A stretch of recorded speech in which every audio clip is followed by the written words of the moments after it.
সব হতে আপন আমাদের, সব হতে আপন আমাদের শান্তি দিকে তব। Rabindranath Tagore est sans doute l'écrivain oriental le plus connu en Occident. Il fut introduit en France par André Gide, qui traduisit un de ses recueils de poèmes. Il a obtenu le prix Nobel en 1913, aux grandes dames de tous ceux qui n'imaginaient pas que quelqu'un d'autre qu'un Européen, un blanc, puisse obtenir le prix Nobel de littérature. Il a écrit des dizaines de recueils de poèmes, il a écrit des opéras, il a été peintre, il a écrit des essais, il a écrit de multiples pièces de théâtre qui sont jouées encore de nos jours. Il a écrit une très volumineuse correspondance, mais on connaît moins une partie de son œuvre, pourtant essentielle pour lui, son œuvre pédagogique, car Tagore élabora une véritable théorie de l'éducation. En 1901, Tagore crée une école, une université à Santiniketan au Bengale.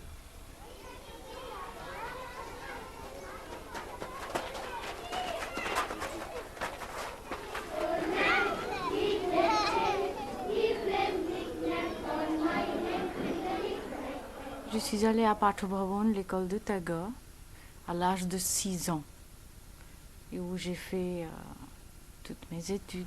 L'école est totalement ouverte dans la nature, et les classes, ça se passe dehors. Tagore soulignait dans ses propos sur l'éducation toujours ce lien profond qui existe entre la nature et la nature de l'enfant. Comment valoriser ce contact tout le temps.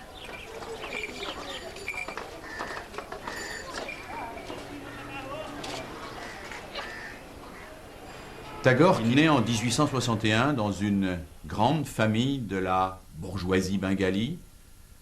Son père est un sage, c'est un saint, qui vit dans une retraite dans l'Himalaya qu'il ne quitte que pour assurer la descendance de sa lignée. Tagore sera élevé par des précepteurs, des domestiques. Il vivra cet enseignement à l'anglaise comme une sorte, dit-il, de moulin qui l'écrasait complètement. Il cherchera à s'échapper, courant sur les toits ou regardant à travers la fenêtre les paysages dans lesquels il n'avait pas le droit d'aller se promener.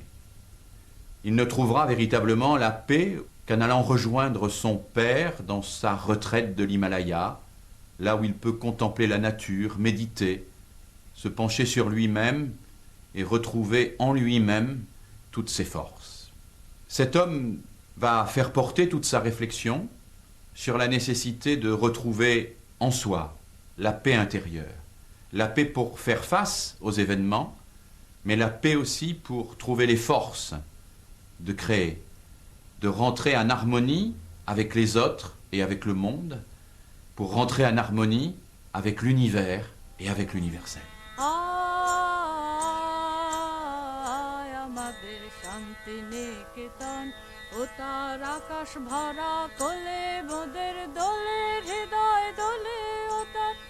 C'était l'idée de Tagore qu'un enfant est tout entier. Il doit avoir la plénitude par l'éducation. Et tous les jours, à l'école de Tagore, il y a la danse, la musique, les travaux manuels comme le modelage, la peinture, le dessin. Et surtout, il y a beaucoup de sport. C'est obligatoire tous les jours. Ça fait que l'enfant est épanoui dans tous les côtés. Un jour viendra, dit-il, où l'homme, cet insoumis, retracera sa marche de conquête de lui-même, malgré toutes les barrières, et il retrouvera enfin son héritage humain égaré. On faisait partie d'une communauté, ça veut dire les communautés autour de nous, les Santals, les tribus, les Bagdis. À part ça, il y a beaucoup d'enseignants qui venaient d'autres pays de l'Europe, aussi bien de l'Asie. Ça fait une espèce de richesse. C'est une école qui accepte toutes les castes, toutes les races, toutes les religions. Il faut passer, dit Tagore, d'une culture à l'autre. Il faut apprendre tout ce que les cultures nous apprennent pour atteindre ces points nodaux à travers lesquels l'homme peut se reconnaître, peut retrouver ses préoccupations et ses angoisses fondamentales, peut accéder à cette méditation qui lui permet de retrouver véritablement sa paix.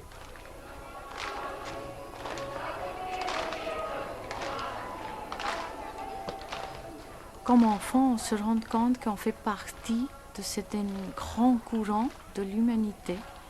Et c'est la base de l'enseignement de Tagore, qu'on fait partie du monde. On n'est pas d'abord bengali, ensuite indien, ensuite l'asiatique, ceci, cela, mais on est d'abord, on fait partie de cette énorme culture mondiale.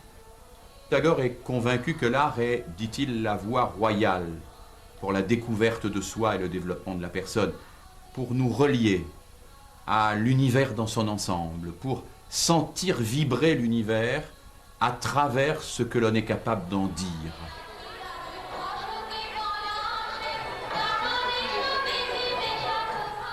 Le fait que Tagore a exposé le petit enfant à l'art et la musique quotidiennement, ça lui préparait pour aborder le monde plus tard. Ce que j'ai reçu à l'école de Tagore, comme s'il m'a donné des graines et c'est à moi de maintenant le planter ailleurs, aller expérimenter, vivre ailleurs. Il est certainement très difficile de transposer la pédagogie de Tagore en Occident. Mais il y a chez Tagore une idée fondamentale, une idée fondatrice que je crois nous devons prendre en compte ici, en particulier pour ces enfants qui sont un peu inquiets, pour tous ceux qui sont, comme Tagore lui-même jeune, aux prises avec des angoisses intérieures, aux prises avec une espèce de chaos mental.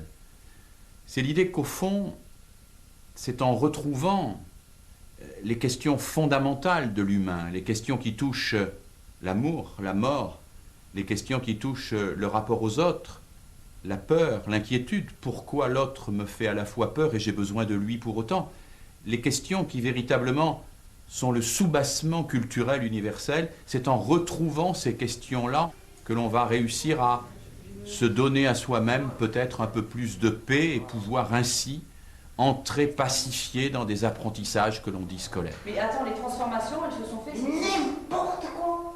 Si je t'aurais dit à l'époque qu'il y a des oiseaux qui sont apparus, tu m'aurais dit mais n'importe quoi, on peut pas voler avec des ailes, aucun animal peut voler. Et ces enfants-là refusent tout apprentissage. À partir du moment où la réponse n'est pas donnée tout de suite, ou pour la trouver, il faut faire des liens, il faut mettre les éléments en relation, etc. À ce moment-là, il disjonctait, c'est-à-dire que soit il cassait le matériel, soit ça finissait en bagarre. Ce moment de vide faisait remonter toutes leurs angoisses profondes.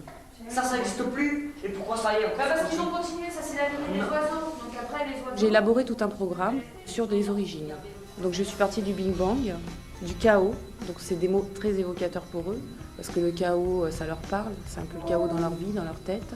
Et petit à petit, l'univers qui s'organise. Donc on s'est appuyé sur un arbre de l'évolution qu'on a construit ensemble pour en arriver à l'apparition de l'homme. Tous ces cours ont suscité énormément de questions. Des questions, je dirais, fondamentales. Du genre, mais qu'est-ce qu'on fait sur Terre? Et Dieu, là-dedans, parce qu'ils sont trop... Bon, c'était Allah, et l'enfer, le paradis, le bien, le mal. D'où on vient? Pour eux, c'est très flou, d'où on vient, pourquoi on est homme. Donc je me suis servie de tous ces cours, mais toujours pour les ramener à leur histoire personnelle, au pourquoi de leur présence en classe ouverte. On a souvent parlé des mythes grecs, mythologiques, tout ce qui se passe sur le bien, le mal. On a fait des textes là-dessus, des histoires qui ont fait un livre. On a fait des illustrations. En les inscrivant dans une histoire universelle, dans une histoire qui touche tous les hommes de tous les pays, eux, je les ai placés dans cette histoire. On nous a laissé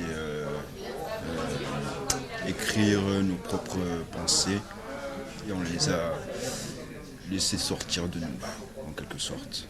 On a dessiné, on a écrit. Moi, j'ai fait ça sur une histoire que j'ai inventée, c'était sur le diable.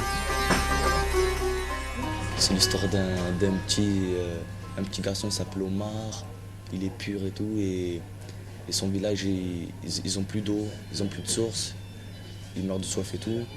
Et son peuple, ils lui disent qu'il y a une source cachée et que c'est le seul qui peut leur ramener l'eau, quoi. Donc il part en aventure dans le désert et tout. On va dire que l'histoire elle est faite pour qu'il n'y ait que lui qui puisse faire ça et pas d'autres. Il y a plein de gens qui l'ont lu, qui ont dit que c'était bien et ça m'a fait plaisir. Mais ouais, je suis fier parce que ça intéresse les autres. C'est pas une histoire banale, je sais pas. L'objectif, c'était de les pacifier avec la pensée. C'était qu'ils n'aient plus peur de penser et que c'était pas dangereux pour eux. Donc, et ça, je pense que ce travail, ce cheminement s'est amorcé dans leur tête, puisque j'ai pu remarquer que dans mes cours, les tensions tombaient, ça partait plus dans tous les sens, le matériel arrêtait d'être cassé, ils ne se sont plus jamais battus en cours, et ils ont accepté de coopérer. Ça aussi, c'était un pari quoi, dans mon travail. Je voulais qu'ils coopèrent. C'est pas la relation qu'on a d'habitude avec dans les autres collèges. Là, c'était plus ouvert. On sortait tout ce qu'on avait à l'intérieur de nous. On disait tout ce qu'on voulait dire et on était libre.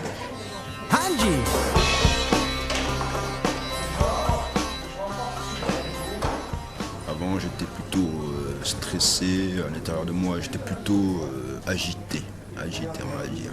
Maintenant, je préfère me poser, réfléchir à mon avenir et voilà. Ça a refait ma vie.